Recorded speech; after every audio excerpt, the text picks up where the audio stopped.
All right, I love these sometimes, always, never, because I feel like they kind of always get to the heart of things. If two angles are complementary, then they are adjacent. Hey, that is sometimes true, but not always. If two angles are linear pairs, then they are adjacent. Guess what? That one is always true. And that's the one that has to do with that idea of a linear pair.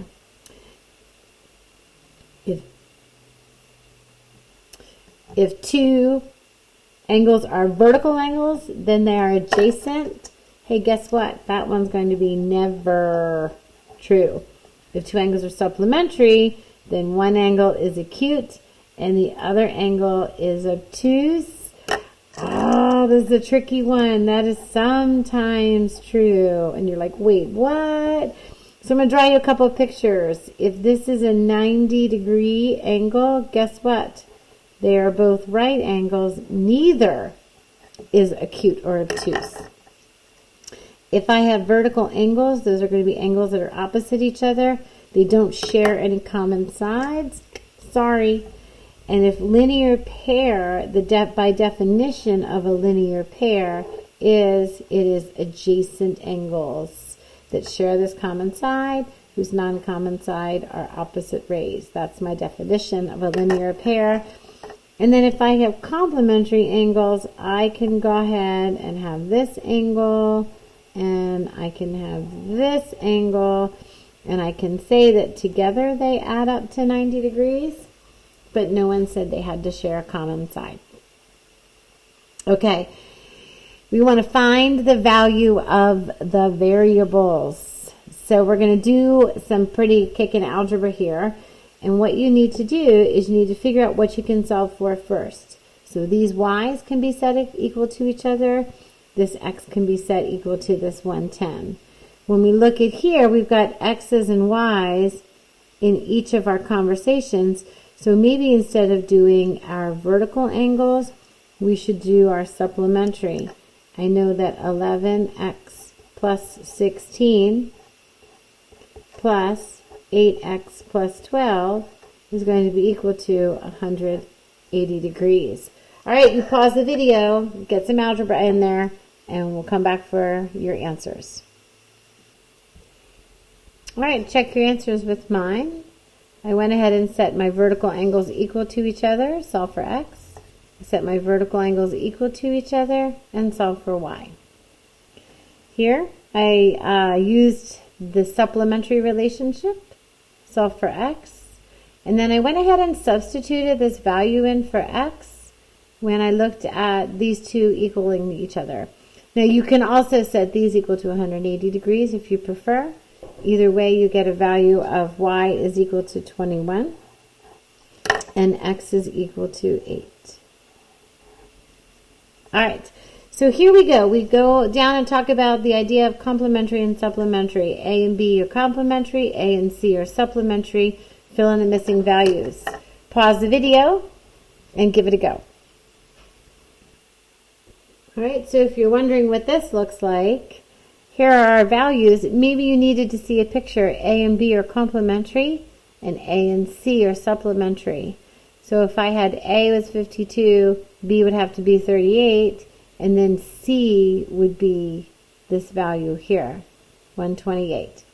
If I had B at 67 and A at 123, here's my supplementary relationship here. So here's my supplementary relationship. So they changed it up on us a little bit. It's perfect. Okay. Number 10, we have A is supplementary. Our angle A is supplementary to angle B and complementary to angle C. Find the measure of A, B, and C. So here we go again. Give it a go. So I did a little bit more math than I needed to, because once I found my x value of 13, I could have plugged it into all three. But if A and B are supplementary and A and C are complementary, I wanted to make sure that I got the same value for x each time, and I did. All right. The last section that we talked about, if a line segment is drawn in a coordinate plane, then the average can use to find the midpoint.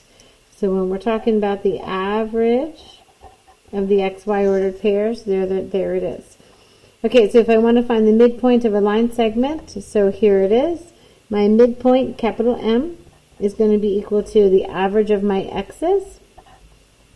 So -5 plus +7 over 2, and the average of my y's, 10 minus 4 over 2. When I simplify that, my midpoint is going to be equal to +2 over 2, which is 1, and 6 over 2, which is 3. So there we go. Okay, now we have our granddaddy of everything, and that is our distance formula.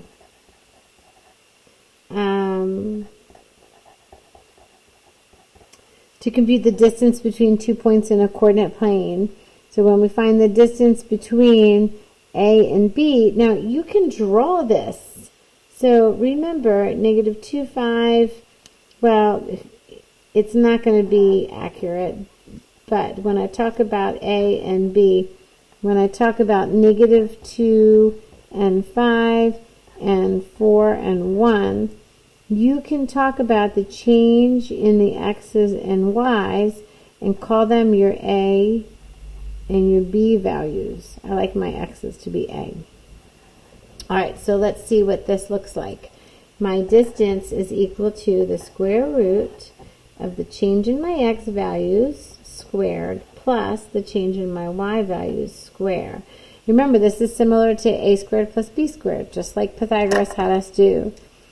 So when I take a look at the difference between my x coordinates, I'm going to get -2 minus 4. Sounds like -6.